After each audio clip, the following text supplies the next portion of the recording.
السلام عليكم ورحمة الله وبركاته، تحياتي لكم يا شباب. طبعا بندخل الفيسبوك، بندخل التيك توك، بندخل مواقع التواصل، ما نبصر إلا الصورة هذه الشيخ رشا.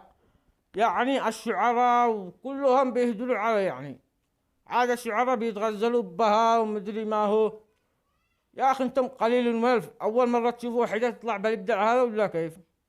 يا أخي أنت ربك أندالك موهبة بالشعر، افعل شعر على غزة. والله انه بعض شعراء انهم يعني زيادوا بالخبالة، والله اقسم بالله العظيم انهم زيادوا بالخبالة.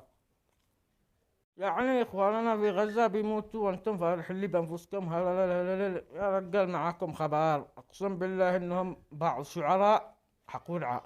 اقسم بالله العظيم لازم هذه انهم اشعارهم كله حق ورعاء. تحياتي لكم يا رجال، اشتركوا بالقناة وضعوا لايك والسلام عليكم ورحمة الله وبركاته.